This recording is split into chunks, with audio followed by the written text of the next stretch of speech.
have peace polls, so I'm really excited to be here today, and I'm thankful to see everyone.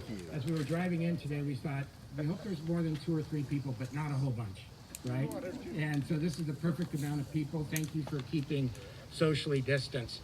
We're going to start by, actually, the president of our synagogue is going to come up and say a few brief words. Thank you. Welcome, Doug.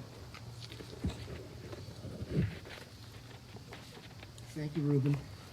Thank you all for joining us today. We're very much in gratitude to you. There are so many other things you could be doing. The dedication of our peace poll has been postponed due to COVID. When we heard about the other event, they don't deserve to be called out by name. We thought, what a perfect opportunity to dedicate our peace poll. So thank you all for joining us, and Shabbat Shalom. Shabbat Shalom. Thank you very much. And with that, we're going to invite Imam Kayello to come up, please.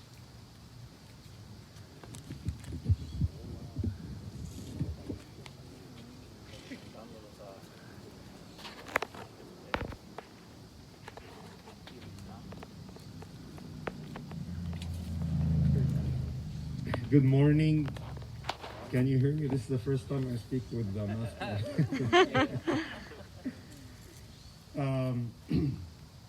At this beautiful morning, I would like to thank the congregation of Beth Shalom. We're grateful to them for this beautiful event of celebrating diversity and giving peace. And just to let you know that we have about over 12 ethnic groups at the mosque, and I have to learn how to be diverse enough to reach up to them. And I always apply God's saying in the Holy Quran that says as follows: and amongst his signs, the signs of God, the creation of the heavens and earth, and the difference of your languages and colors. Indeed, and such signs and that signs are signs of those of people of knowledge, the one who acknowledge these blessings and gifts of God. We get the opportunity to have one of these polls at the mosque as a gift from the congregation of Beth Shalom. The column itself is a diversity. If you pull your hand and you look at your fingers, they're not together. This is diversity. So, again, we thank God for us being in different colors, being in different languages, being in the country. Let's put our differences together. Let's work on the things that we have in common together to honor the vulnerable, to help the weak, to put this political differences and agreements and disagreements on the side and serve humanity overall. Amen. Amen.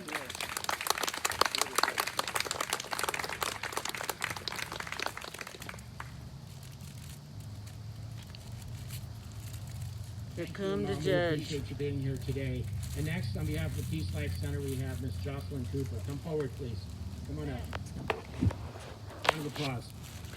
Woo!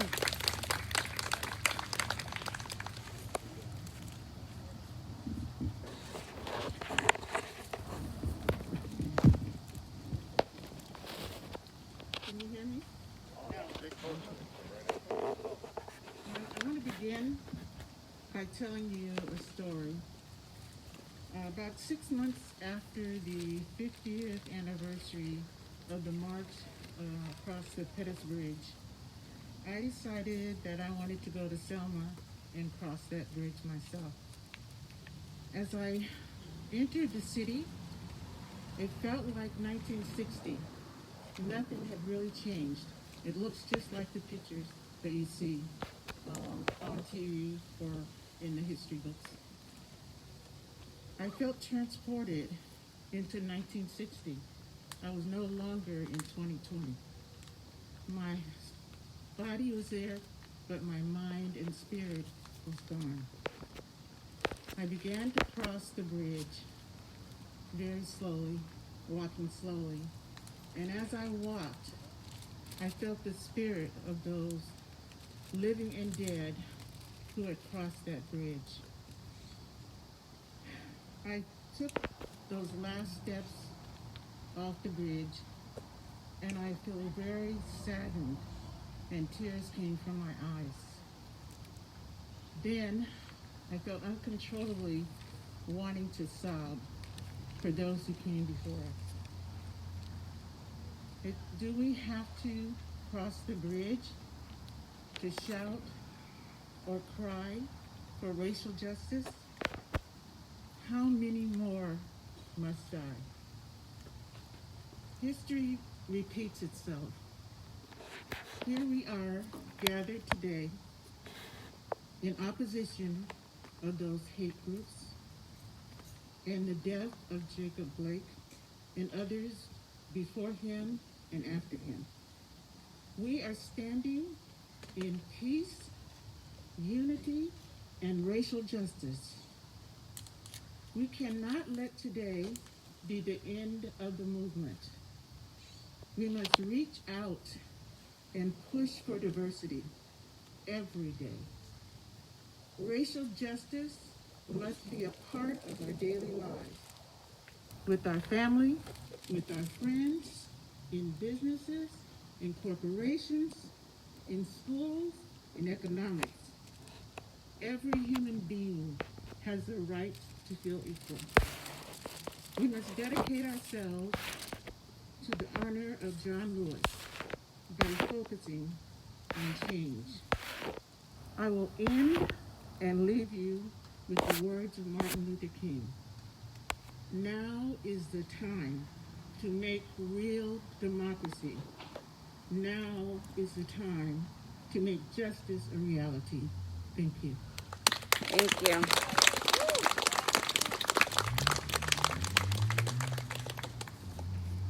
Thank you so much for that. As Miss Cooper came up and introduced herself or welcomed me today, instead of a handshake, she did this to me. And that reminded me, we really, even though we're doing our best to stay on schedule, I think it would be appropriate to take a moment of silence right now on behalf of Chadwick, the author who passed away. Take a moment right now.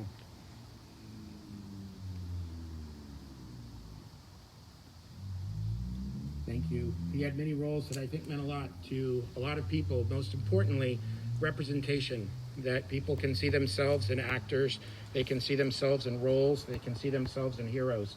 So I thank you for all being here today. Speaking of heroes, one of my heroes is next. Keith Hyatt, come forward, please. Woo!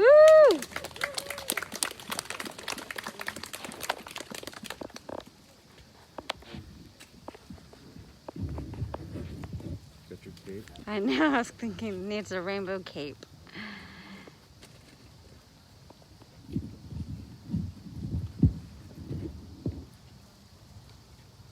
Good afternoon, good morning. Because one of the core concepts in Judaism is tikkun olam, which can translate to mean repair of the world, Jews are essentially commanded, or at least strongly encouraged, to proactively do their part in making this world a better place. Acceptance and engaged inclusion as part of a broader community is a long-sought goal of people who identify as LGBTQ. My name is Keith Hyatt. As a local resident who identifies as both gay and Jewish, I feel affirmed today that my local congregation and Jewish community has come together to install a symbol of peace on a day which otherwise would have been mainly and grossly tainted by those who seek to put others down in our community simply for being who they are. It's the generic notion of purposefully othering, which a small but loud and radical group is attempting to incite in our community today, not far from this very location. The concept of othering is what really offends me and many of us here at this event. I am affirmed as a local Modesto resident that the full community is invited to participate in the dedication of this peace pole here. It stands as a tangible symbol for our greater community. Everyone has a stake in peace. Beautiful.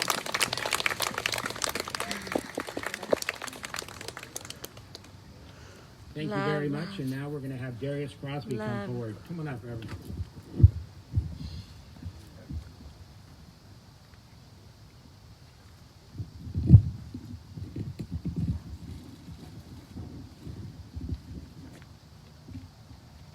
Are we at the 6 foot level? I don't want to break something. First of all, I do want to say good morning to everyone. I stand before you as a third generation descendant of Irish, Cherokee, and Nigerian. I stand also before you as a former victim of police brutality, once in middle school and as a journalism student at Fresno State University. I never shall forget 1980. It was a time when I took a plane to go to South America, the year of the boycott in Russia, to represent this country in the hurdles. I never will forget that the guy that I was supposed to beat to win a gold medal, his time was 100th of a second faster than mine. And the coaches with pointed fingers told me, you can win a silver medal here. You don't have to go over there to win it.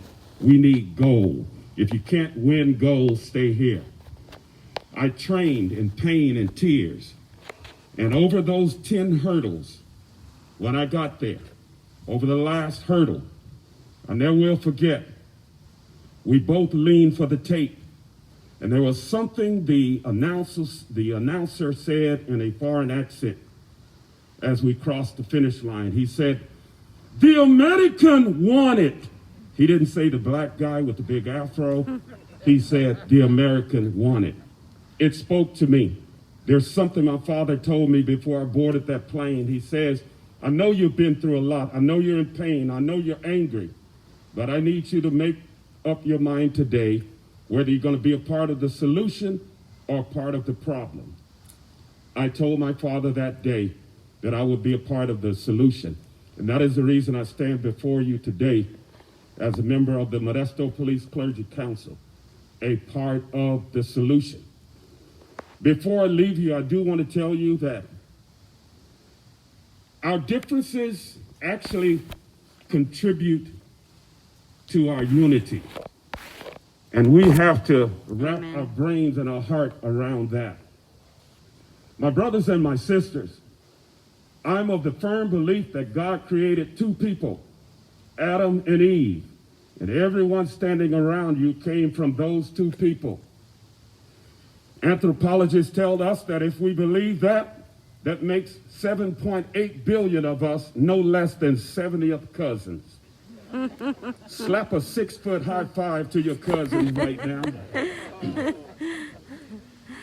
Before I take my walk away from this platform, I do want to say this, and that is this very fact that there's a lot of pain that's going on.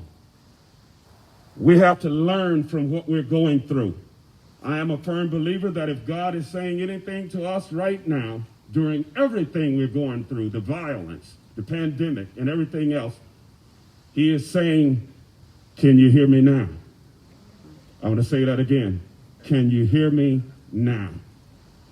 The anonymous lives of great men and women all remind us that leave footprints on the sands of time.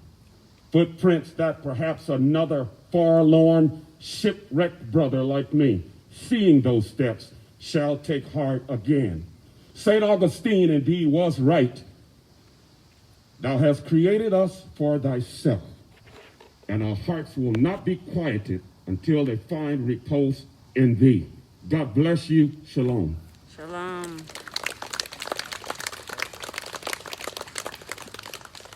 Thank you, Pastor. And for those of you who are not aware, the Police Clergy Council really is about keeping open the lines of communication. Hold on, I got to get it down from the 6 foot. There we go. keeping open the lines of communication between law enforcement and the community. And that's a line of communication that works both ways. And as someone who's involved in the system and is in court every single day, I want to thank you, Pastor, just as I've thanked the Chief of Police for keeping those lines of communication open. And as I say, it goes both ways. I've unfortunately been to too many law enforcement funerals since I've been in this community, and the Police Clergy Council has been right there near the front row every time. So thank you for that. Thank you, Pastor. Next, to close us out here, we have Rabbi. Come forward, Rabbi Bachner.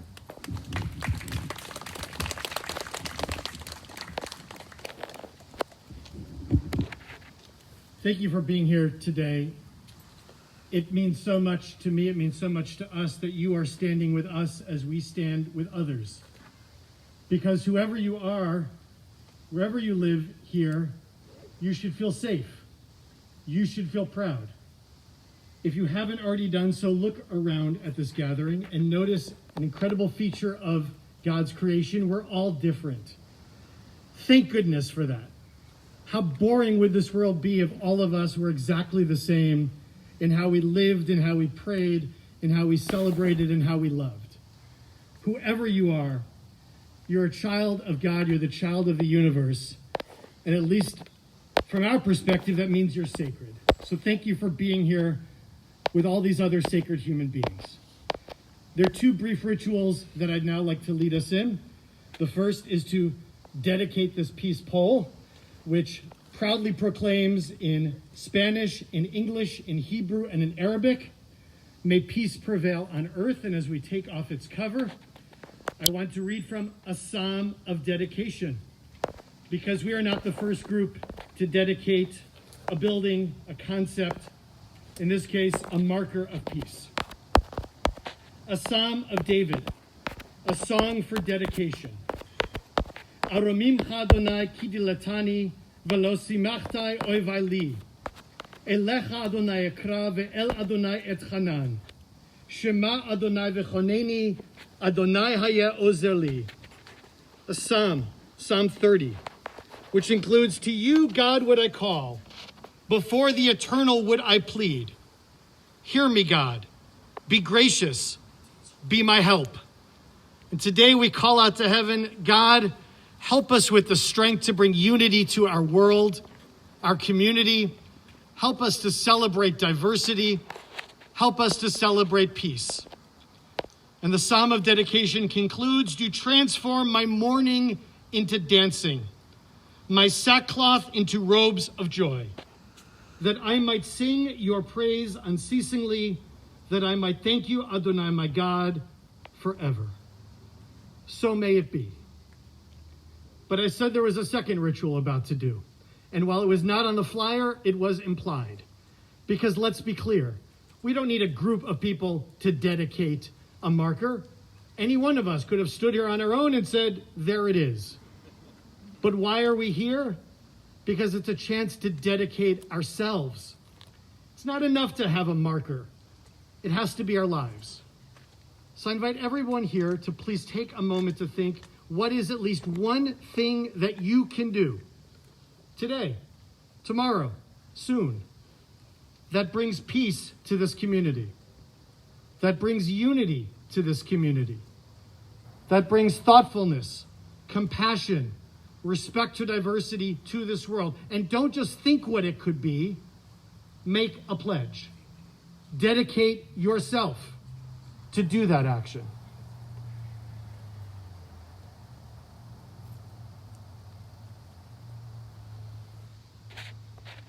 Because that's what this essence of this dedication is, that we dedicate not only this monument, but ourselves.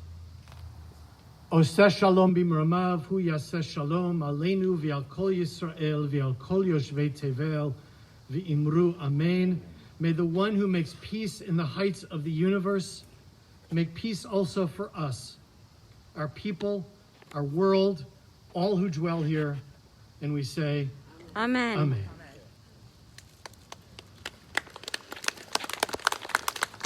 Thank you very much, Rabbi. And that brings our ceremony here to a close.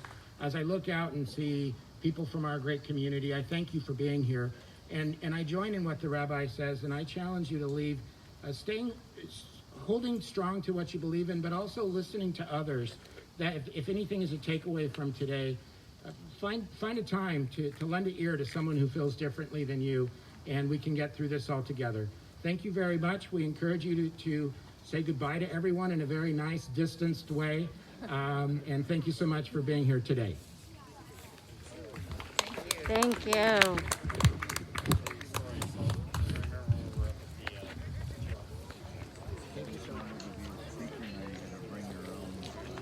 Marlene. Joel and my husband Mike. Yes. All right, because I'm going to have to tell Randy I called you. Yes. Oh, we miss him.